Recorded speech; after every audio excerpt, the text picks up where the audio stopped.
Hi everybody, I have an experience I wanted to share with you. So last night I watched the classical musical Fiddler on the Roof for the first time.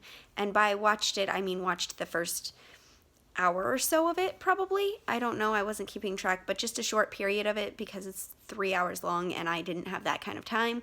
So I'm just going to share my first initial reaction because I thought it was pretty great. It was really enjoyable, probably not very accurate, but very enjoyable. So I'm going to just share some of the things that I really liked. The first part that I really liked needs a backstory, which is that I'm part of a little house church, and we have a songbook that has a bunch of songs. Some of them are like regular Christian songs that we've had for like a long time, and some of them are songs that we've actually just taken the tunes from movies or other songs that we like, and we just changed the words or added words that we wanted instead of the words that they use. And the song that they had at the very beginning of Fiddler on the Roof is one of those songs. And I didn't know it until I started watching Fiddler on the Roof. So I had to I watched it and I went, I know this tune. What was it? And so then I paused it and I go, oh, it's King Jesus is our head, the rest of him are we, his body and his bride, the ancient mystery. It keeps going on. But anyway, it's that was really enjoyable for me.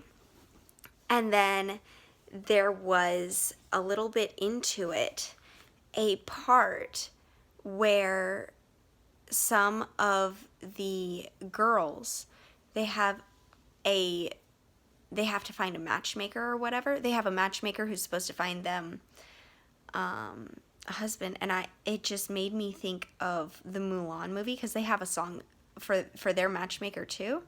And I was wondering watching it if the Mulan one was impacted by it, but the Mulan matchmaker song is very different in terms of the meaning of the song and what the girls are actually wanting from the Mulan movie as opposed to the Fiddler on the Roof girls. Because the girls in Mulan are like, bring honor to us, give us good husbands, and bring honor to us. This is the main thing, is bring honor to us.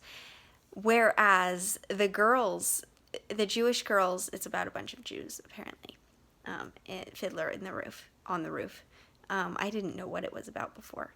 And the girls are all like singing, oh, matchmaker, bring us a match really fast because we're lonely and we want somebody who is, rich for mom, a philosopher for dad, and handsome for us, And it's two younger sisters and one older sister who's not really wanting the matchmaker to really bring her anybody because she already has somebody that she likes, but also because she knows something that the younger sisters haven't really thought of, which is that they're poor and they don't have any dowry money, and their family doesn't have like a high background.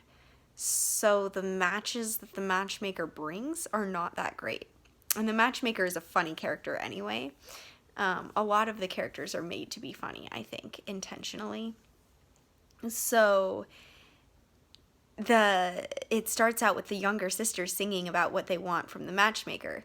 And then the older sister interjects and goes, okay, hello, I'm the matchmaker, and I'm the best matchmaker, isn't it so? It is. And then, because that's the way the matchmaker talks in this, and she's like saying, okay, I have a perfect husband for you. He's rich and handsome and tall. Well, tall from side to side, but that's beside the point, isn't it? You can't ask for everything. Don't be too picky or whatever.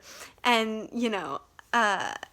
then, she and the sister just younger than her go to the younger sister who's like, oh yeah, I'm looking forward to this husband. And she's like, oh, you think you're going to get a cool husband? Let me explain how this works. And so they're like, oh, I have a husband who's perfect for you. He's, it's true he's known for beating his women, but only when he's sober. And that almost never happens. things like that. So it was just really interesting to watch them go in that way. I don't know why I liked it, but I did. It was very interesting. And then there was this part, just a little bit before that, where they were introducing all, like, the village and what it's like in that world, and they're like, and here's the rabbi, he's very important, and it has somebody come up to the rabbi and ask him a question, and he comes up to the rabbi and goes, Rabbi, is there a special blessing for the Tsar? And the rabbi says, oh yes, of course. May the Lord bless the Tsar and keep him far away from us. And I loved it so much, especially since I had actually started saying a similar thing a couple weeks ago, possibly in response to to my laundry being stolen, and I was talking to my roommate about that. And so I was telling her, and I was like, the Lord bless you and keep you far away from me. And so it was really funny to see, other people thinking the same thing and whatever. So there was that.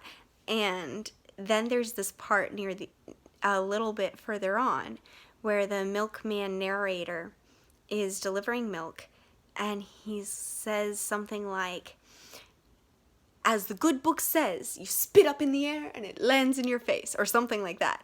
And I was like, I don't remember this being in the Bible. I've read the entire Bible, and I feel like I would remember that, but I don't remember that at all. But I was like, I'm going to check just to be sure. So I checked it, and it's not in the Bible. It was entirely made up by him. And then he just continues throughout the movie to just say, as the good book says, and then say something ridiculous, and then it not be in the Bible. And I think it's just supposed to be a joke, and I thought it was funny. So, good job. And there's also a part in that same scene where this guy comes with news, and he's like, I've got news, and they do a little funny bit about him rambling on and not talking about the details like I'm doing right now. And he has the guy who's rambling on say, eventually it comes out that a bunch of Jews were evicted from their land in a certain city. And they're like, well, why was it done? And they were like, I don't know. Maybe the Tsar wanted their land. Maybe there was a plague. Maybe there was a famine or a drought or a plague. And they're like, may the Tsar have a plague all of his own. And then one other person says that. And then everybody goes, amen, and spits on the ground. And then they continue to say things like that. May the Tsar, whatever, have a horrible thing happen to him. Amen, spits on the ground. It was just really funny to watch. Anyway, I'm sure it will get a lot more serious because it's about Jews in Russia. And I feel like anytime there's a group of Jews and it's about them, and then it's not a documentary, but it's a story, and it's a historical story. Generally speaking, there's some genocide involved, because that's just, I guess, the lot in life for Jews. I'm sorry, Jews. I don't want you to be genocided. And I know that's not a word, but it's more fun to say it that way. Yeah, people have been persecuting Jews since there were Jews to persecute. And it's really terrible. In fact, there were Christians at one point who persecuted them. I don't know if they were actually, believing Christians, because how could you be a believing Christian and persecute Jews? It's so illogical. Christians worship a Jew. Jesus was a Jew. Why? Anyway. Blessings to all of those Jews out there. And please know that I hope you come to know Jesus.